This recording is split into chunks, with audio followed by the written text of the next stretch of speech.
obrigado, senhor presidente. Seja bem-vindo a essa comissão, senhor Hamilton Gomes de Paula. Eu, inicialmente, queria perguntar para o senhor se o senhor poderia falar brevemente, que o tempo da gente aqui urge, sobre o seu currículo, como o senhor chegou a pastor. Posso sim. Eu fui diácono da Igreja Assembleia de Deus por 10 anos, depois eu me tornei presbítero. Eu entrei no curso de teologia e depois me candidatei a evangelista. Fui consagrado pela Igreja Assembleia de Deus em 1998, ali no Ministério de Madureira do Rio de Janeiro, o presidente Manuel Ferreira, uma das grandes igrejas da Assembleia de Deus. E me dediquei ao ensino teológico, e esse ensino teológico eu formava missionários e levava esses missionários para o Brasil inteiro com comida e roupa de doação que eu fazia, tanto no Piauí, no Ceará. Depois retornamos a Brasília e aí demos seguimento à Igreja Batista, um projeto nosso também. Nesse interim veio a Senar, que na época era um trabalho de cursos teológicos, que a gente fazia, o curso básico, médio e superior em teologia. E a gente era um braço para as igrejas que formava pastores. Perfeito. De onde o senhor tira o seu sustento, assim, de caráter remuneratório? O senhor tem alguma profissão, alguma atividade ou apenas é na igreja? Como é que... Não, eu sou palestrante do curso de teologia, dou aula nas igrejas como pastor itinerante e também faço esse trabalho que é palestras. Então o senhor recebe das igrejas por palestra, é isso? Por palestras, e também recebo um projeto que nós temos a nível internacional. Ok, eu quero até fazer uma pergunta nesse sentido, mas onde é que é a sede? Onde é que fica a sede da Senar? A sede da Senar fica na área especial número 12, área especial ali aqui em Brasília. Claras, em Brasília. Tá. A ONG que o senhor preside se apresenta como uma organização social não governamental, de atuação nacional e internacional. O senhor poderia citar que trabalhos a Senar desenvolveu no âmbito internacional, efetivamente, fora do Brasil? Nós tivemos ali um trabalho em Israel, unindo muçulmanos e judeus, no monastério onde nasceu João Batista. Ali nós abrimos uma frente de ajuda humanitária, são 1.000 crianças lá. E esse trabalho nós temos desenvolvido em conversação ano a ano. Estivemos também no sul dos Estados Unidos, fazendo, o ano passado, doação de comida. Esse é o trabalho internacional que nós temos feito. Tá, o senhor teve tanto em Israel como nos Estados Unidos, pessoalmente, coordenando esses trabalhos? Pessoalmente. Eu estive na Turquia, estive em Roma e em Israel coordenando esse trabalho. A convite de instituições de lá? Financiados por instituições de lá? A convite por instituições de lá, mas quem financiou foi eu mesmo que financiei. Com o recurso das palestras? O recurso das palestras. E tá. Fora o trabalho que a gente tem também de líderes religiosos do mundo inteiro, né? No site da Senar, que tem somente uma nota de esclarecimento, não tem mais nenhum conteúdo hoje, consta que a ONG que o senhor preside, abro aspas, desenvolveu diversas ações de atendimento emergencial, trabalhou incansavelmente para buscar mecanismos que amenizassem o sofrimento da nação brasileira, fecho aspas. Que ações, efetivamente, a Senar desenvolveu no combate à Covid-19? E qual a origem dos recursos para estas ações desenvolvidas durante a pandemia? Nós trabalhamos com doação de cestas básicas para mulheres de vulnerabilidade social. doação de roupas e calçados, doação de kits de máscara, que quando a gente ia entregar a marmita quentinha na rua, a gente entregava também uma máscara, em vários municípios do estado de São Paulo. Fomento na conscientização do combate ao Covid e suas eventuais prevenções, e por meio também de divulgação de folders explicativos, tudo isso também no nosso site. Esse dinheiro veio através de parcerias que nós fizemos com empresários que fizeram a doação e a execução, tanto da Senar, a base humanitária da Senar, de São Paulo, distribuiu na Praça da Sé. Fizemos distribuição também em Campinas e eu aqui em Brasília e em algumas ações. Teve parceria também com governos, sejam eles estaduais, municipais ou federal? Não teve parceria. Foi assim, doação com empresários. De empresários. Tá, ainda no site da Senar consta, abro aspas novamente, nessa nota, que a Senar se dispunha a cooperar apoiando o governo no esforço para a aquisição de vacinas no combate à Covid-19. Fecho aspas. De que forma o senhor imaginou cooperar com o governo, tratando-se de um assunto tão complexo como a aquisição de vacinas? O senhor acha que o Senar tinha condições de se lançar numa empreitada tão grande como essa? Que conhecimentos técnicos na área da saúde a organização possui para a aquisição de vacinas? Quando eu falo sociedade civil organizada, os projetos da Senar, eles são projetos também de impacto social, moradia, resíduos sólidos, CO2, e nós temos parcerias com universidade. Então, sobre vacina, nós tínhamos 1 ou 2 pessoas para falar sobre o tema conosco, mas na representatividade de levar esse tema ao governo, eu me coloquei à disposição exatamente por essa minha fragilidade, de ter perdido um ente querido e o desejo da vacina chegar a cada brasileiro. Tá. Realmente é uma história um pouco confusa, pastor, com todo respeito ao trabalho que o senhor desenvolve, tudo, é uma história um pouco...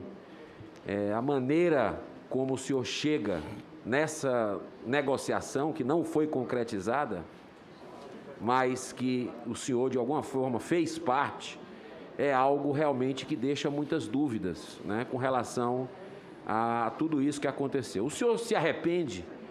O senhor se arrepende, de alguma forma, de ter entrado nesse grupo de pessoas que, de alguma forma, estava tentando vender as vacinas para o governo brasileiro? Eu me arrependo, sim, senador. Me arrependo porque era um tema, eu tinha um desejo muito grande, né, de acontecer. Quem me conhece, ou quem anda comigo, os meus subordinados, meus assessores e diretores, eu me arrependo, sim, São de ter... quantos assessores, quantos diretores, só para eu ter uma noção? Eu tenho 6 diretores jurídicos, tenho desde diretoria jurídica, e no intuito assim, de trazer, porque eu andava no Brasil e o Brasil fechava as portas, tudo fechado. Então eu vi essa situação, essa calamidade, porque eu estava saindo da Coreia do Sul, e no início da pandemia, já no ano passado, quando a gente estava saindo da Coreia do Sul, eu presenciei que haveria de acontecer algo fenomenal, algo que ia mudar o mundo. Então, chegando em Brasília, nós montamos um trabalho de atividade em relação ao Covid, e eu me arrependo. A sua assessoria jurídica, o senhor falou que tinha uma assessoria jurídica. Sim. Que tem na Senar. Temos. São quantas pessoas? São 2 advogados. Os 2 advogados em nenhum momento fizeram um alerta para o senhor da credibilidade das pessoas com quem o senhor estava se desenvolvendo. Em nenhum momento houve essa avaliação, essa peneirada aí para saber exatamente onde é que o senhor estava pisando? O meu advogado, ele é ex-delegado da Polícia Civil. Então, ele conversou também com o Dominguete, ele pediu para ter cuidado com com as credenciais de Dominguete, mas nós, por essa sensibilidade que o Brasil estava vivendo, nós demos andamento na questão da vacina. O ministro que Vossa Excelência está querendo vir, eu também concordo que ele venha aqui. Vossa Excelência é cristão como eu sou, mas tem coisas que são palpáveis, a gente vê que há muita coisa por trás. É essas coisas, senador Marco Rogério, que nós estamos atrás de saber. O senhor tocou num ponto que eu ia chegar exatamente nesse ponto, eu lhe agradeço, que é a questão da CGU, do ministro Wagner Rosário. Ele tem que vir logo. Senador Elisiane, ele pode esclarecer situações tanto do governo federal, desse caso específico da Covaxin, concordo integralmente, como senador, também de estados e municípios que ele fez 53 operações. E o detalhe, a boa notícia qual é? É que ele quer vir, senadora Soraya. Ele quer vir, ele já deu entrevista dizendo, olha, eu estou esperando só marcar. Então, presidente, se nós temos aqui uma votação unânime da vinda do ministro Wagner Rosário, inclusive no dia da votação, o senador Randolph aqui disse exatamente, concordo plenamente, tem que vir. Eu queria fazer uma solicitação para o senhor pautar, não adiar mais, porque já foi adiado várias vezes, eu achava até que seria nessa semana. Se o senhor puder marcar para a próxima semana, impreterivelmente, a visita do ministro Wagner Rosário, eu lhe agradeço. Assim como também pautar, senador Omar Aziz, inclusive eu trouxe a matéria aqui da revista Veja, da semana passada. Olha o título, tem tudo a ver com o que a gente está vivenciando. Uma doença nacional, que fala do caso escandaloso, vergonhoso, escancarado do Consórcio Nordeste, que a gente precisa ouvir o contraditório, dando ampla defesa para as pessoas que precisam estar aqui nessa CPI. A gente já ouviu muita gente nessa CPI, vamos ouvir mais, temos que ouvir, mas a gente não pode simplesmente virar as costas, fazer de conta que não está acontecendo nada nesse caso. Inclusive o governador da Bahia. Essa matéria é uma matéria interessantíssima, porque ele diz assim, há um depoimento à Polícia Federal. Ele diz o seguinte, que a mim não cabe checar as informações do contrato. Poxa, o maior contrato do Consórcio Nordeste nessa pandemia, 48,7 milhões, não cabe ao presidente do Consórcio Nordeste, mas cabe ao Gabas. Por que essa CPI não quer ouvir o Gabas, então? Nós temos 2 requerimentos, presidente, que eu faço um apelo para o senhor colocar em votação, que é da Cristiana Prestes, a dona dessa empresa, que recebeu essa montanha de dinheiro, repito, de respiradores que não chegaram. O dinheiro foi antecipado e os respiradores não chegaram. E também do Bruno Dauster, que era o chefe da Casa Civil do governador Rui, da Bahia. Ou seja, se o governador está dizendo que não era para checar, o diretor do Consórcio Nordeste era para checar, o Carlos Gabo, que a gente não quis trazer, e o Bruno Dauster, que foi exonerado por causa desse escândalo, tem que vir essa CPI, porque ele era para checar. Inclusive, em depoimentos à polícia, a dona da empresa cita situações muito delicadas. Estão aqui na revista, inclusive envolvendo 2 ex-ministros do governo Dilma. A gente não pode simplesmente fazer de conta que isso não existe. Outro caso que é citado na revista aqui, que envolve estados, no estado do Pará, por exemplo, coloca aqui a participação direta do governador do Pará, direta, nas negociações para a compra de equipamentos médicos, que tiveram aí, os desvios podem chegar a 280 milhões de reais.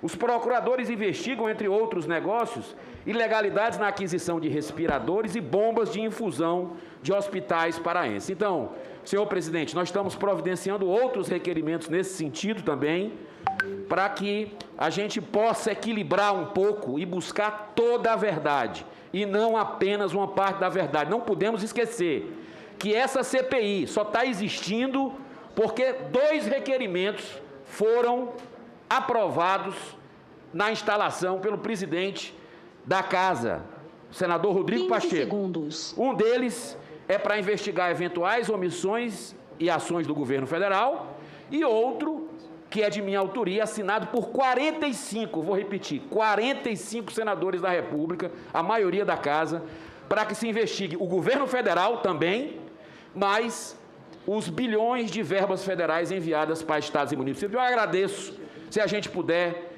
realmente rastrear o dinheiro da corrupção, onde quer que ela esteja, doa a quem doer. Muito obrigado.